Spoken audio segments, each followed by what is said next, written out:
네, 정체가 있는 저녁 정가는 서성교 건국대 특임교수 그리고 배종호 세안대 교수와 함께 정치권 소식 다뤄보겠습니다. 어서 오세요. 네, 안녕하세요. 네.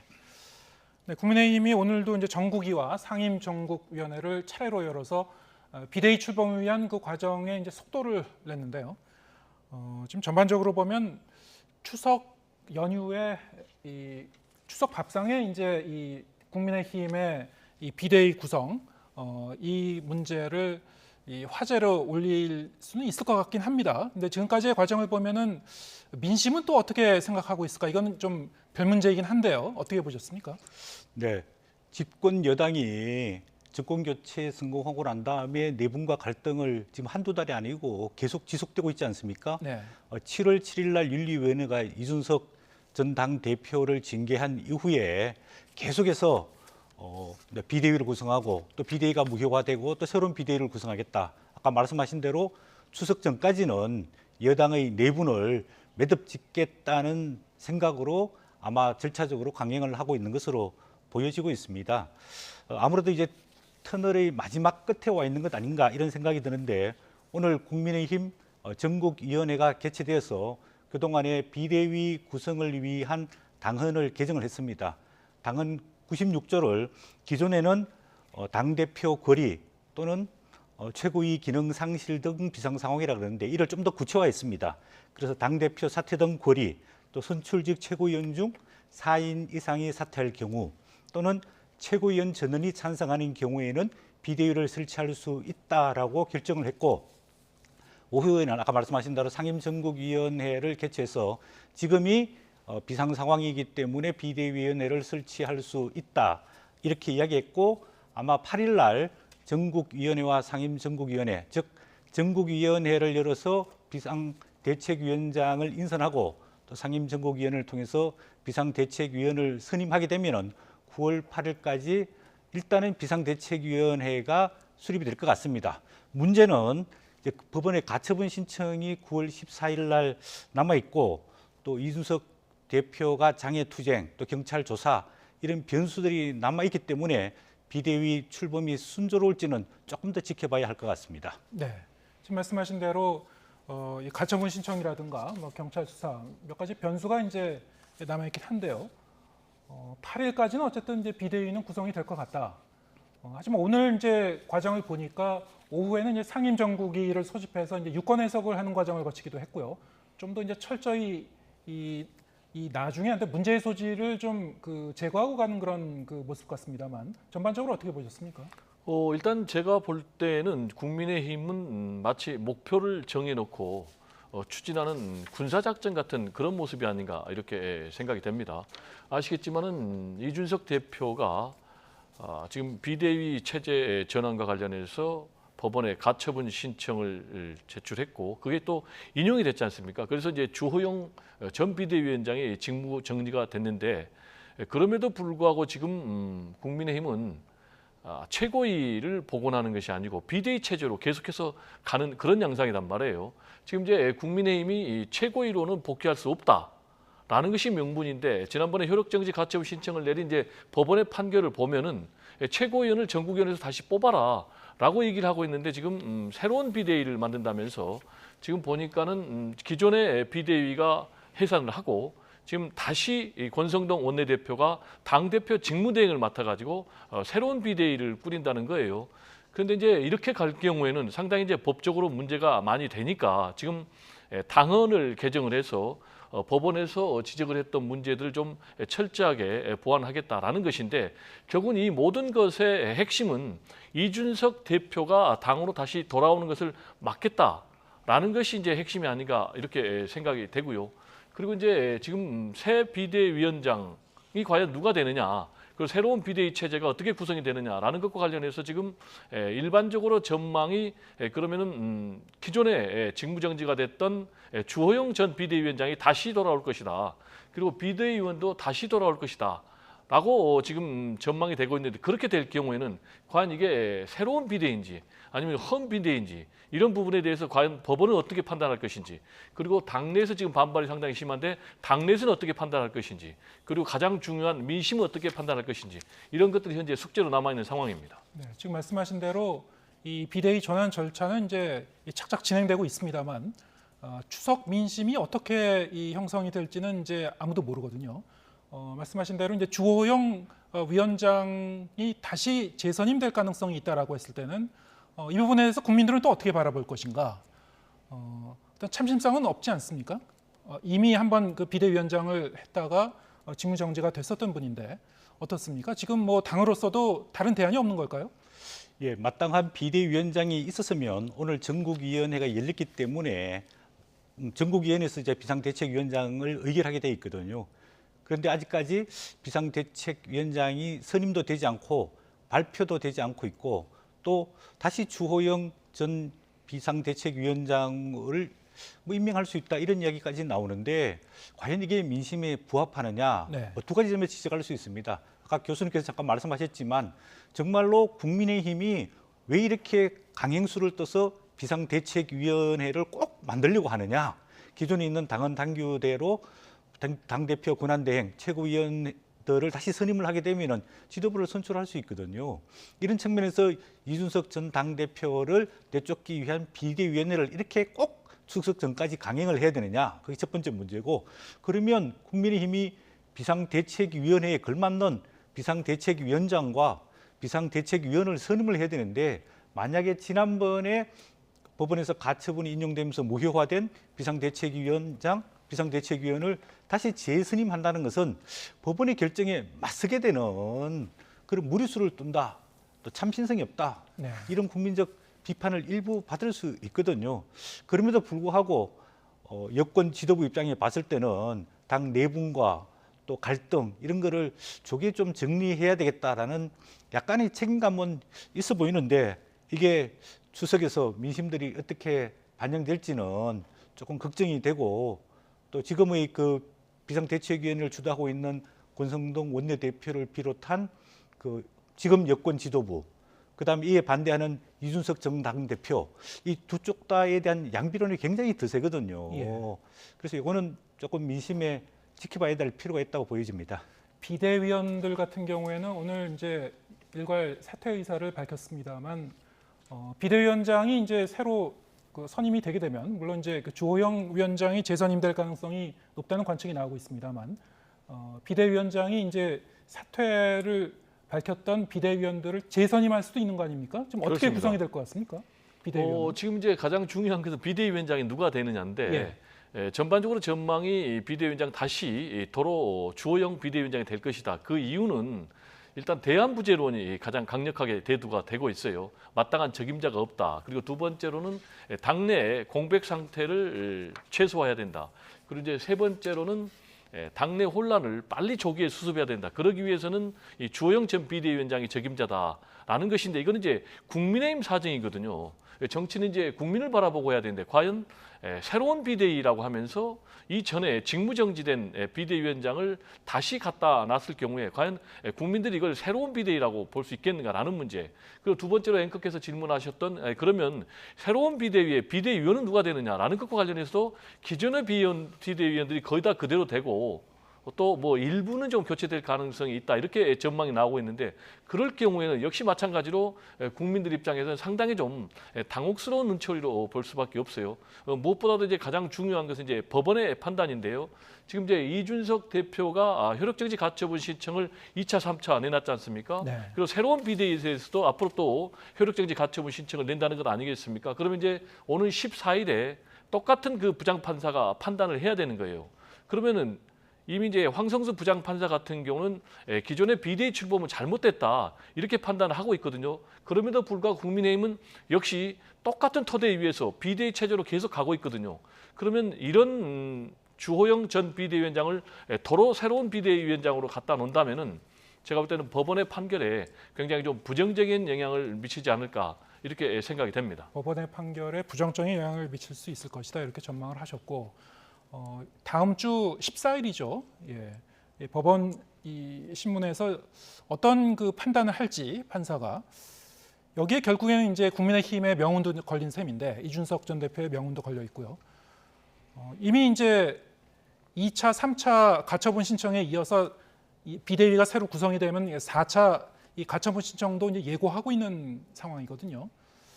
어떻습니까? 만약에 지금 말씀하신 대로 같은 판사가 지금 이 심리를 하고 있기 때문에 다시 한 번 더 인용을 한다면 여기에 대해서 국민의힘 입장에서는 플랜 B랄까 대안이 보이지 않거든요. 어떻게 전망하십니까?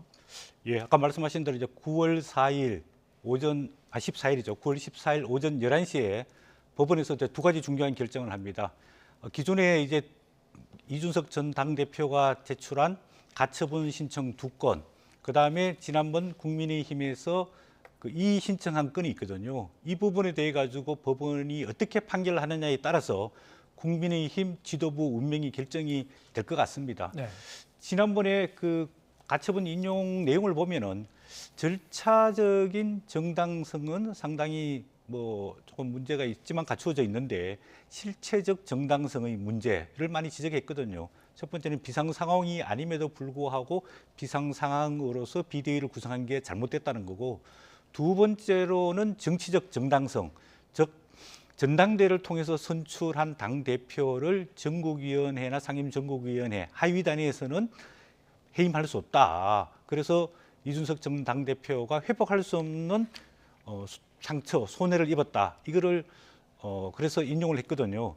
그래서 이번에 보면은 절차적으로는 상당히 당헌도 개정하고 또 꼼꼼하게 손질을 했음에도 불구하고 이런 큰 민주적 정당성 문제가 남아있기 때문에 법원에서 이거를 이준석 전 당대표가 제출한 가처분 신청을 인용할 조금 가능성도 있지 않나 이래 보여집니다. 네. 이준석 당대표는 현재 2개의 가처분 소송을 제기해 놓고 있습니다. 네. 첫 번째는 이제 권성동 비상대책위원장 직무 정지 가처분, 비대위원 8명에 대한 직무 집행 정지 가처분 소송, 이게 한 건이고요. 두 번째로는 당헌 개정 의결을 한 전국위 개최 효력 정지 가처분을 신청해 놓고 있는데 이거는 다 지나간 일이기 때문에 아마 이거를 통합해 가지고 한 개의 가처분 신청을 제기할 가능성이 높다고 보여집니다. 그래서 새로 구성되는 비대위원장과 비대위원의 직무 집행 정지, 그다음에 거의 기초가 된 오늘 통과한 당헌 개정안의 효력 정지 가처분 신청을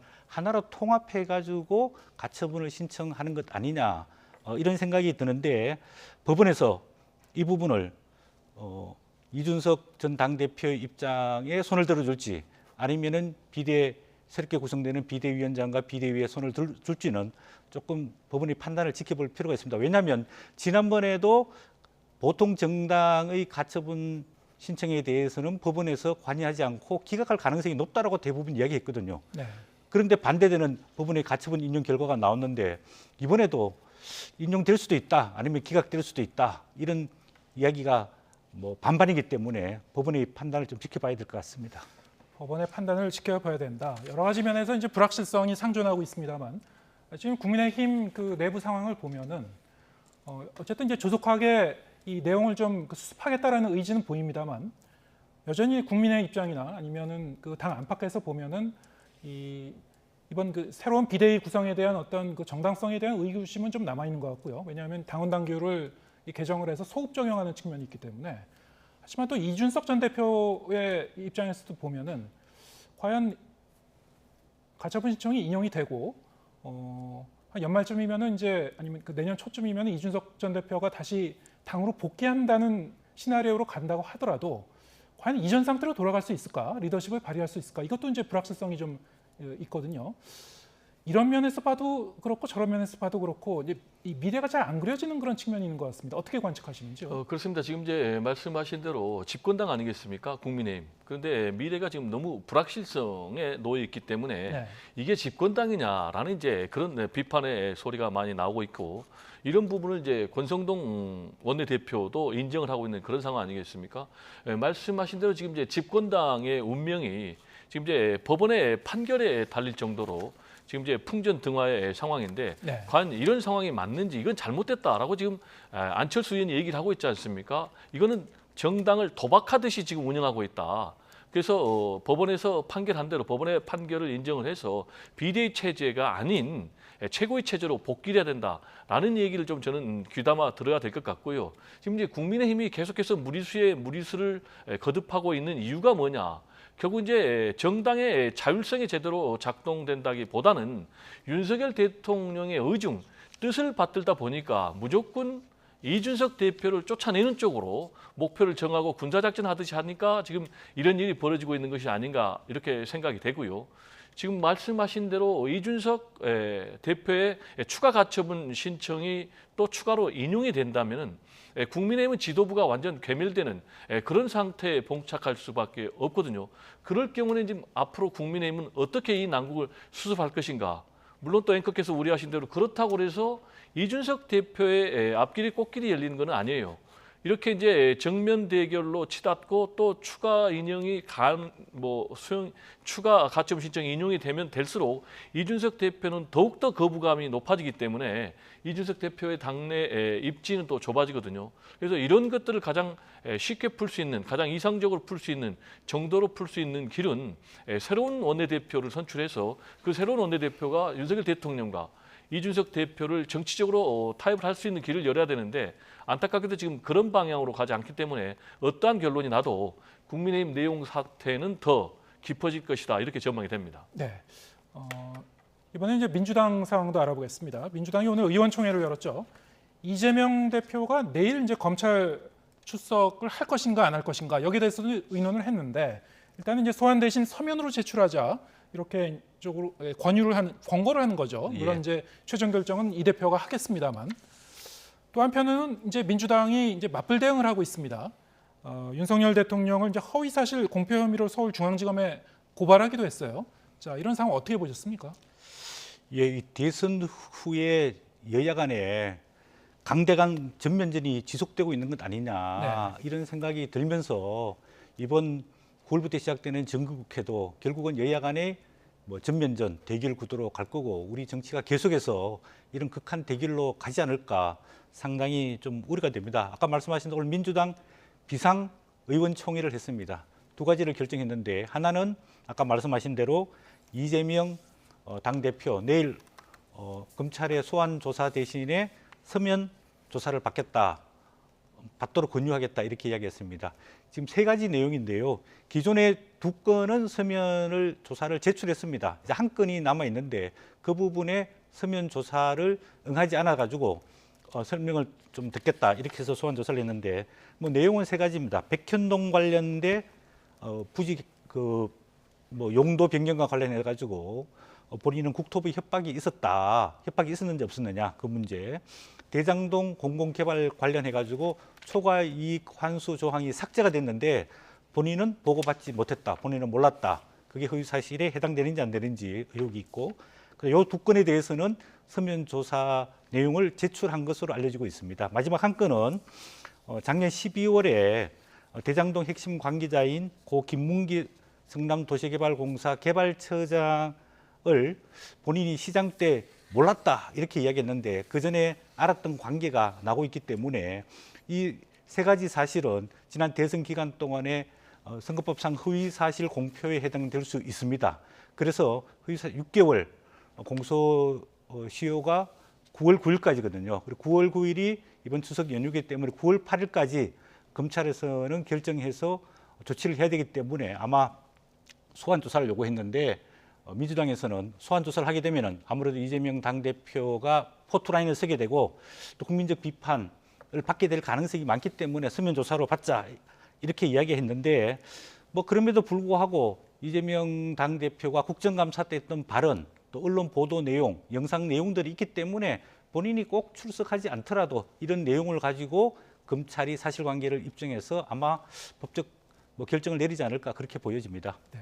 민주당 쪽에서는 이거는 정치 보복이다 이렇게 강하게 반발하고 있고 이재명 대표 본인도 사실 무근이라는 입장을 계속 견지하고 있습니다만 그럼에도 불구하고 이 당 안팎에서 이제 이 긴장감이 좀 느껴지는 측면이 있어요. 어떻습니까? 이게 선거법 위반 같은 경우에는 만에 하나 나중에 이 벌금 100만 원 이상 형이 확정될 경우에는 이 민주당 입장에서는 선거 비용을 다시 반납을 해야 된다든가 반환해야죠. 여러 가지 좀 난감한 상황도 펼쳐질 수 있거든요. 자, 이런 점을 다 좀 감안하고 대응하는 걸까요? 그렇습니다. 지금 이제 민주당 그리고 또 이재명 대표 입장에서 지금 검찰이 말 꼬투리 잡기를 하고 있다. 이렇게 이제 굉장히 가볍게 이 문제를 정리를 하고 있지만은 말씀하신 대로 공직선거법이 굉장히 엄격하거든요. 공직선거법상 보면 이제 100만 원 이상의 벌금형을 받으면은 당선 무효형에 해당이 됩니다. 네. 이 당선 무효형에 해당되는 그런 이제 처벌을 받으면은 말씀하신 대로 선거 비용을 또 그리고 기타금을 전액 다 반환해야 됩니다. 그럼 네. 이제 이재명 지난번 대선에 민주당 후보 같은 경우는 총 434억을 국고로부터 보전을 받았어요. 그러니까 이제 본인 개인 기타금이 3억이고 그리고 또 선거 보전 비용이 431억입니다. 근데 이제 민주당이 당사를 팔아도 한 300억 정도 된다고 그래요. 그럼 당사를 다 팔아도 이 돈을 물어낼 수가 없는 거죠. 그렇군요. 지금 이제 네. 공직선거법에 따르면은 이 후보를 추천한 정당에서 물어내도록 돼 있거든요. 선거 보전 비용은. 그럼 이제 나머지 비용은 어떻게 되냐면은 선관위에서 계속 국고에서 지원하는 경상 보조비 그리고 또 2024년 뭐 총선에 지원하는 이 보전 비용에서 다 가져가거든요. 그러니까 이제 민주당에서는 만에 하나 이게 이제 검찰이 기소해 가지고 벌금 100만 원 이상의 당선 무효형을 받게 되면은 엄청난 타격을 입게 되는 거죠. 확정될 경우에요. 확정될 경우요. 그런데 더 결정적인 것은 뭐냐면은 5년 동안 피선거권이 박탈이 됩니다. 다음 대선에 못 나가게 되죠. 그렇죠. 그러니까 네. 이재명 지금 대표가 다음 대선에 못 나가게 되는 거죠. 네. 그러니까 지금 이제 민주당에서는 이 부분에 있어서 결코 밀릴 수가 없다. 네. 그래서 지금 윤석열 대통령에 대해서 똑같은 혐의로 고발한 것도 같은 맥락으로 이해가 됩니다. 예, 알겠습니다. 오늘 말씀 여기까지 듣겠습니다. 서성교 건국대 특임 교수 그리고 배종호 세안대 교수와 함께했습니다. 고맙습니다. 네, 감사합니다.